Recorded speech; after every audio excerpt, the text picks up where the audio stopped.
Jesus está voltando e, de fato, a Bíblia, a palavra de Deus, nos confirma isso.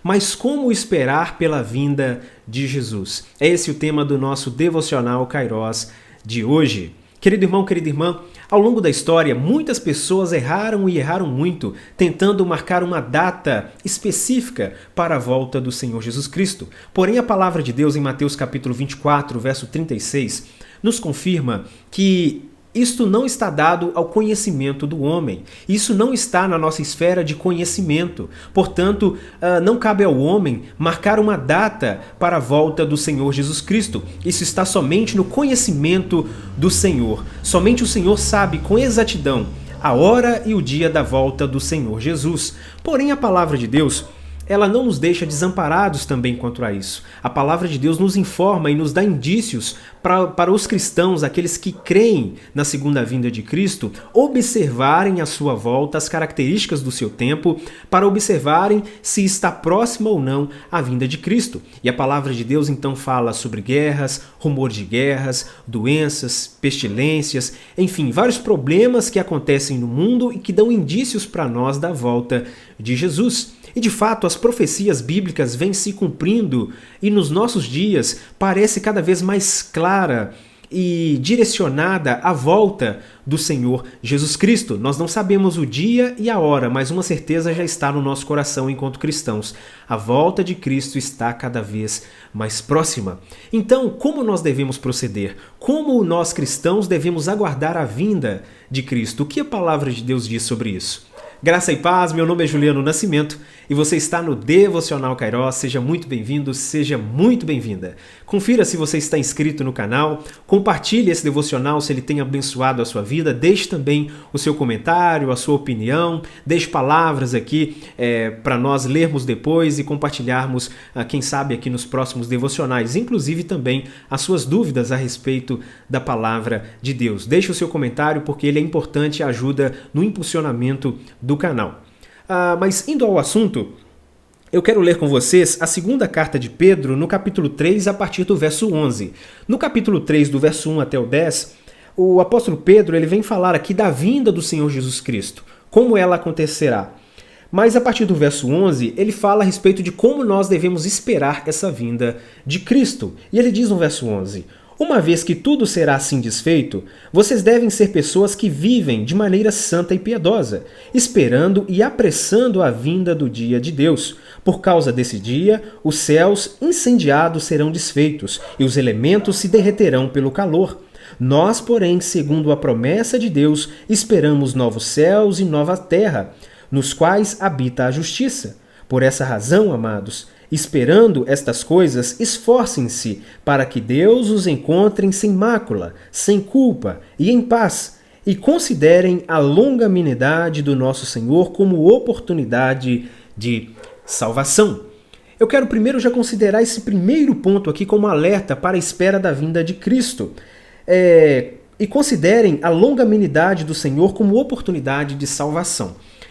Enquanto o Senhor Jesus Cristo ainda não volta, é uma grande oportunidade dada a todas as pessoas na face da terra de crerem em Cristo Jesus, se arrependerem dos seus pecados e resolverem a sua vida com Deus. Aquelas pessoas que ainda não se arrependeram dos seus pecados, não se converteram, não reconheceram a Cristo como Senhor e Salvador, têm ainda a oportunidade a cada dia que Jesus ainda não voltou. Essa é uma oportunidade dada a Deus. Talvez você que ainda não recebeu Jesus como Senhor e Salvador, talvez esse possa ser o último dia que Deus te dá de oportunidade para você se arrepender dos seus pecados e crer em Cristo, receber a Jesus como Senhor e Salvador.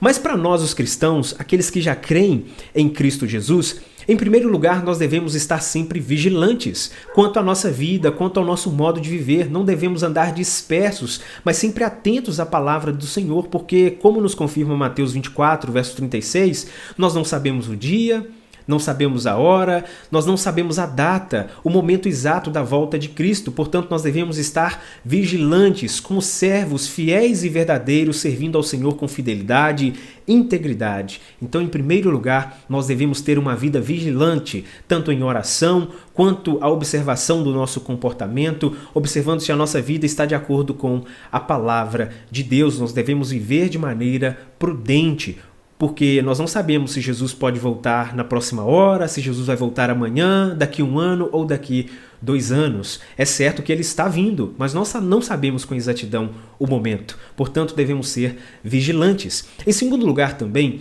nós devemos nos atentar para a santificação. Nós devemos valorizar a nossa santificação. A santificação é um dos pilares da salvação. E diferente da justificação, por exemplo, que acontece num único ato, ou seja, no momento em que nós cremos em Cristo, nós somos perdoados do nosso pecado, nós somos justificados do nosso pecado diante de Deus. A justificação ela acontece num único momento, mas a santificação ela é um processo. Ela começa no momento em que cremos em Cristo, no momento da nossa conversão, e ela percorre toda a nossa vida até a volta de Cristo ou até o momento em que essa nossa vida terrena termine. Então, a santificação ela é muito importante. É na santificação que o Senhor trabalha o nosso coração. É na santificação, nesse processo, que nós nos parecemos cada vez mais com o Senhor Jesus. É o processo de deixar o pecado, deixar as amarras do pecado e viver uma vida agradável a Deus, viver de forma que agrada ao Senhor. É de fato se despir do velho homem, deixar as velhas práticas e fazer aquilo que agrada ao Senhor. É na santificação que nós aprendemos a de fato abandonar o controle do pecado, as mazelas do pecado, viver uma vida segundo o Espírito.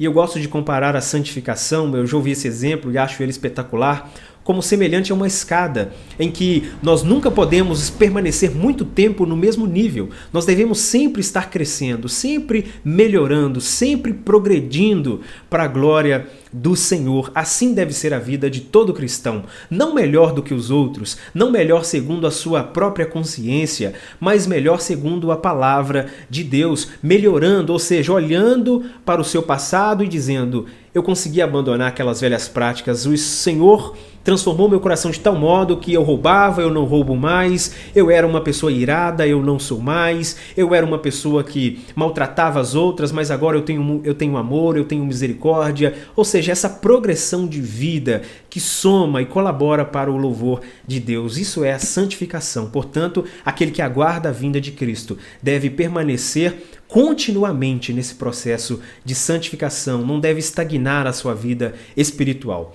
E em terceiro lugar, nós devemos ter uma vida produtiva. Nós, enquanto cristãos, não podemos viver de maneira ociosa. A nossa vida em Cristo Jesus deve produzir bons frutos, frutos dignos de arrependimento, frutos que colaboram para o louvor do Senhor, para a bênção do próximo. A nossa vida deve abençoar alguém, a nossa vida deve manifestar o caráter de Jesus, a nossa vida, através das boas obras, deve destinar o cuidado a favor daqueles que necessitam, ou seja, nós não devemos ficar ociosos, de braços cruzados, simplesmente porque Jesus está voltando. Inclusive, isso aconteceu na história. Houve um determinado tempo em que alguns falsos profetas, essa é uma característica, dos falsos profetas, marcarem uma data para a volta de Cristo. Um falso profeta ao longo da história aí marcou uma data para a volta de Cristo e mobilizou toda uma comunidade. E esse povo começou a vender os seus bens, começaram a vender suas propriedades, não se preocupar mais com o trabalho, enfim. Começaram simplesmente a cruzar os braços, já que Jesus estava voltando mesmo, eles não precisavam se preocupar com mais nada dessa terra. Um ledo engano, porque a data marcada chegou, mas nada aconteceu. E essas pessoas colheram grandes prejuízos e algumas pessoas até infelizmente tiraram a própria vida. Esse é um dos resultados, inclusive, da falta de estudo das Sagradas Escrituras. Invista tempo no estudo da Palavra de Deus para que você não seja enganado, principalmente quanto à vinda de Cristo. Então é isso, queridos irmãos e irmãs. Seja vigilante, valorize a santificação, cresça cada dia mais em santificação e também viva uma vida produtiva, que a sua vida produza bons frutos para a glória do Senhor. Vivendo assim, nós estaremos bem esperando o retorno à volta de Cristo. Cuide da sua vida e que você espere ansiosamente a vinda do Senhor Jesus Cristo. Maranata, ora vem Senhor Jesus, nós devemos estar dizendo todos os dias. Vamos orar, pedir ao Senhor a bênção dele sobre esse nosso dia, o cuidado dele sobre esse nosso dia, que nós estejamos vigilantes quanto à nossa vida, hoje e sempre. Santo Deus e amado Pai, louvado seja o nome do Senhor. Pai, em nome de Jesus, eu quero te render graças pelo teu cuidado, pelo teu infinito amor. Pai, nós dizemos mais uma vez, Maranata, ora vem Senhor Jesus. Ó Senhor Jesus, nós ansiamos pela Tua vinda, mas nós entendemos diante da palavra do Senhor que nós devemos viver de maneira concreta, de maneira honrosa, enquanto aguardamos a vinda do Senhor. Portanto, Pai, nos ajude a viver crescendo em santificação, a viver uma vida vigilante quanto ao retorno do Senhor Jesus Cristo, que nós não tenhamos uma fé desapercebida, uma fé estagnada, mas que nós possamos estar sempre produzindo bons frutos para a glória do Senhor, que a nossa vida seja de fato um farol a colaborar para a salvação de outras pessoas, para a bênção de outras pessoas, para o cuidado de outras pessoas, para o louvor do Senhor, principalmente. Pai, o meu pedido é que o Senhor abençoe esse nosso dia, que o Senhor cuide de nós, que o Senhor nos livre do mal, que o Senhor possa nos conservar, Pai, em integridade e nos ajude a viver esse dia de forma vigilante, colaborando para a glória do Senhor, ó Pai. Trate o nosso coração e cuide de nós nesse dia, é o que nós te pedimos e agradecemos em nome de Jesus. Amém. Que Deus abençoe a sua vida, que você seja vigilante, que você caminhe em santidade e que você também tenha uma vida produtiva enquanto espera a vinda do Senhor Jesus. Deus abençoe.